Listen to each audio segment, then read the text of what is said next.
Hi, my name is Diego Sanchez, and in this video, I'll be teaching 3 UTRGV students around 20 years old on how to do some basic yoga techniques. The reason I chose yoga is because I think it's a very underutilized and underappreciated way of relieving stress, especially with people who are in college who right now are going through tests, soon finals, have all these things putting a lot of stress on them. Sometimes they need a way to just ease the mind. And for me, and the way I want to teach it is through yoga. I think it's really fun, and with that out of the way, let's get straight to the video. Perfect. Alright, class, are you guys ready? Alright, to get us started, we're going to be doing some breathing exercises to get y'all relaxed.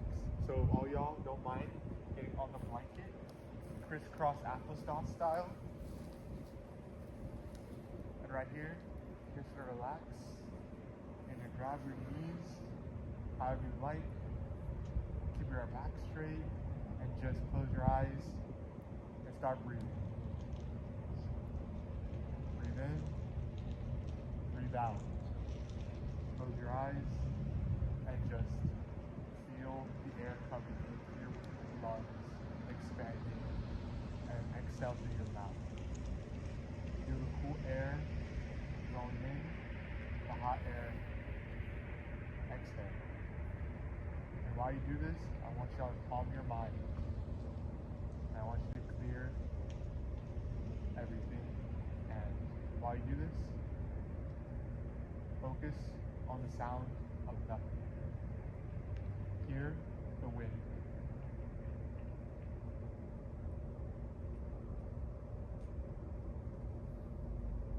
Be silent for a minute. And when your thoughts start trailing, start focusing on your breath. You continue the breathing for 5 minutes in total. It's more or less the same from here for the rest of it, so we will cut to the next part of the lesson.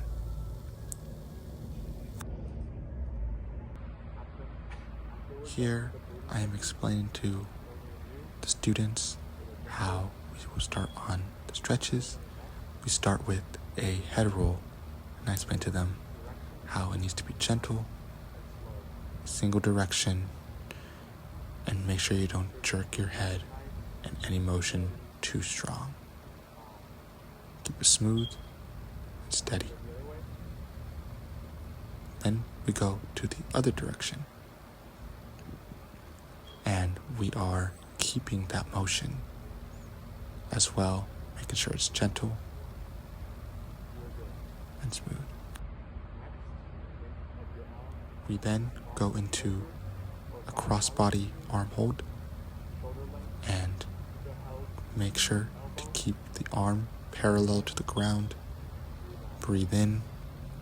I tell them to make sure they're elongating their spine as they are taking in the air, and as they're exhaling to pull in the arm just a little bit closer, and just rinse and repeat those steps.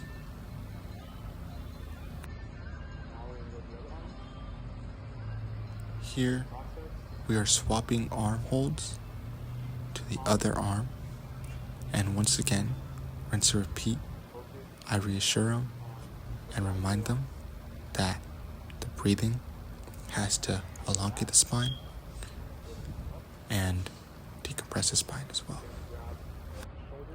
Here we are doing an overhead stretch, and I instruct them to just put one arm over their head and hold it by the elbow and give it a slight tug as you're bending towards the opposite side of the arm that is being held. Here we are transitioning to the other arm, and then the process is repeated all over again in the opposite direction.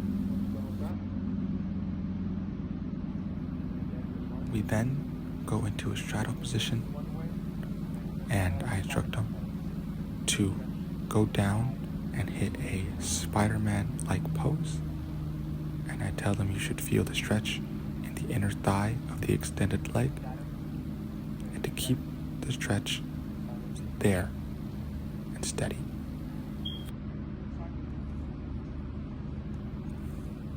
Once again, we switch sides and we'll get that nice stretch on the opposite leg as it extended and feels the tension.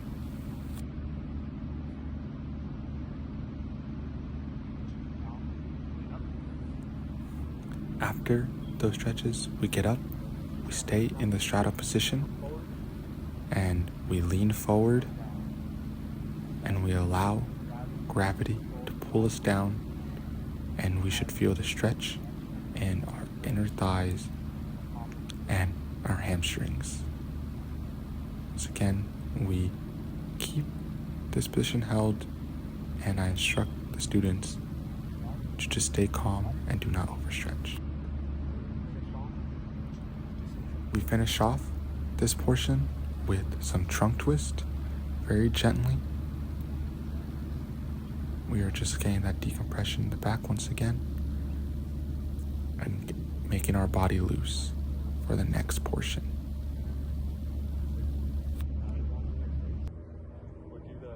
Now that we're in the next portion, we're going to, let me fix that real quick. But now I'm going to instruct the students on how to do 5 different yoga poses, and we're going to do it together while they follow my lead. I am going to instruct them how to do the child pose yoga technique. Let them know you have to get on your knees, tuck your legs inward, and then lay forward with your arms extended front. Adjust yourself if needed. And then you're going to want to pull yourself back and feel the stretch in your back, your shoulders, and your sides.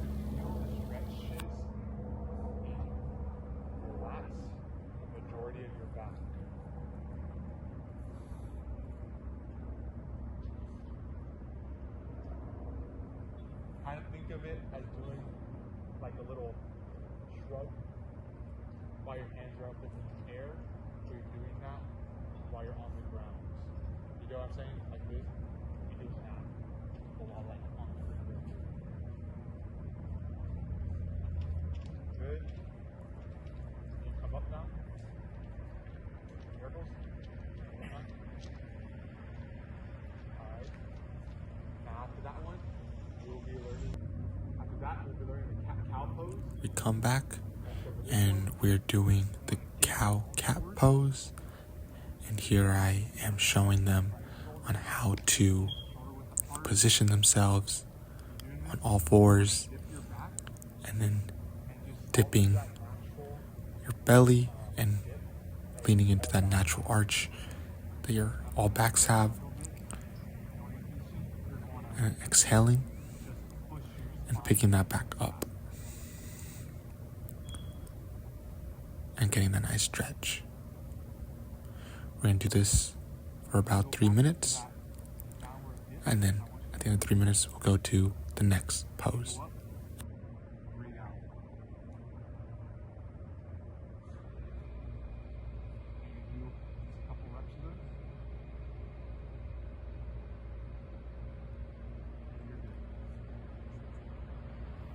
After we finish the 3 minutes, we go into our next pose, which is going to be Warrior 1. Ignore it right here. There is someone talking to us, but now I'm going to demonstrate on how to do this next position, which we will do for 3 more minutes. We're going to start with 1 foot forward, 1 foot back. Kind of feel that stretch in your calf already. Bring your hands into like a pyramid shape above you. And then you're going to stretch your chest out into the sky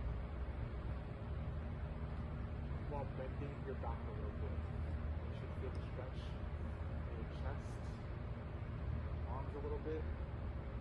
Your legs.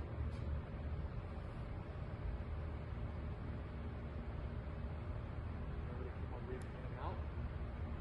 Just keep that pose for a bit. And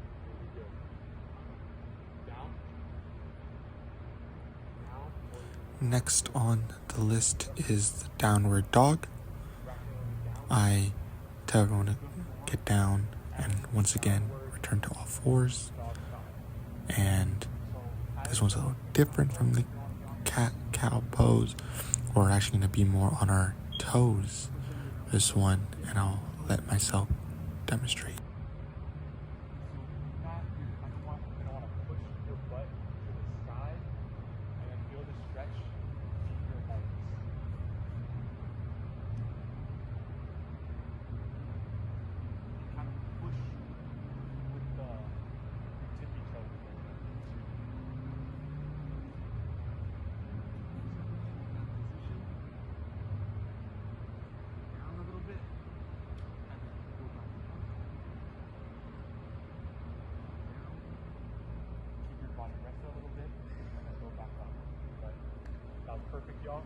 Right here, we're going to our next 3-minute pose, which is going to be the seated forward bend pose.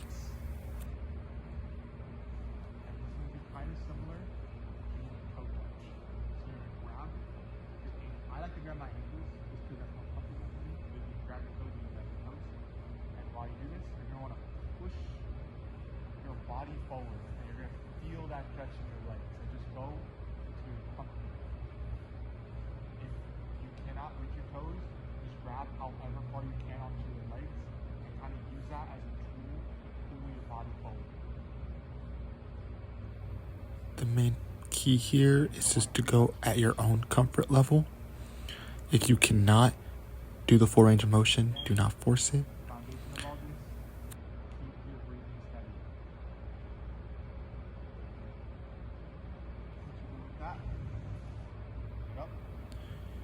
Now that it's over, I'm going to explain that those were the 5 poses that I was going to teach them, and we are now going to transition into our culminating activity.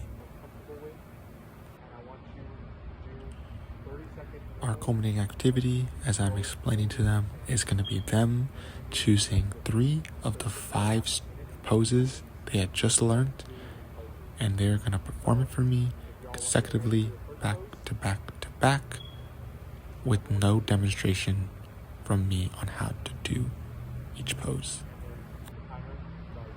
They're going to hold this position for around 30 to 45 seconds, and then I will signal for them to change poses.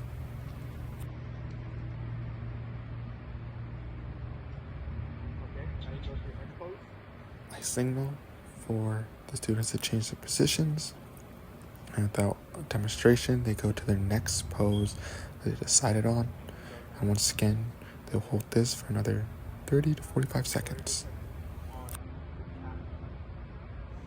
I also remind them to remember their breathing techniques and to keep calm and a peaceful mind. Okay, now you go to your final pose. We are in the final stretches of the culminating activity. They are doing another 45 to 30 seconds of a pose. I have to remind the student how to do it, but unless he remembered, and the culminating activity is going very well. I hope y'all enjoyed that. I hope you guys feel more relaxed. Here I am congratulating the group on a job well done, hoping they feel relaxed, at ease, and I explained to them how yoga helps build cardiovascular strength and how that can translate to other aspects of their lives outside of yoga. And I give the example of just going for walks, working out, or just wanting to breathe and get more stress-free. Yoga helps with that. Did y'all have fun doing it? Glad. I really hope y'all take this and use it more. The fun part about this is that Here I am something they can do explaining how doing yoga is very accessible, as you can do it virtually anywhere, because all you need is yourself and a clear mind.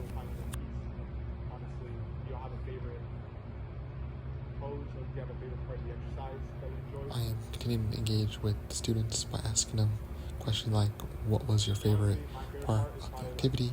And I let them know that mine was the breathing exercises, as I find it the most relaxing.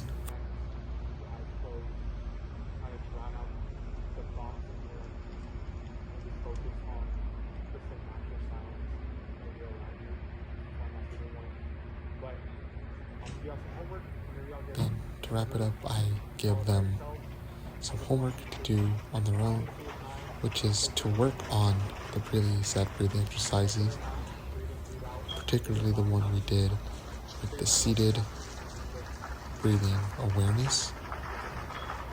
And I assign this because it's something they can do on their own by themselves. Well, that was pretty fun.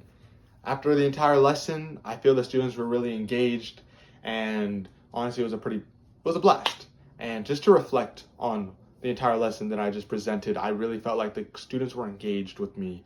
They were really listening, and they showed some enthusiasm to actually learn the poses, the breathing, and everything. Of course, there were some critiques. I felt like their breathing wasn't fully steady the entire way, but that's expected. They're beginners. The poses weren't perfect, but I did like it overall. And finally, I don't know if I said it in the voiceover, however, I gave them homework at the end. I told them that I would like for them to go home and really try to practice that seated breathing awareness drill that we did, where they just sit down, breathe in, breathe out, and kind of clear your mind and try to not focus on what you're hearing or what you're thinking, but what like you're just hearing around you, just the natural silence or the natural noise that you hear. But outside that, it was really fun. I'd love to do this again, and it was a really cool project to be working on. So have a good day.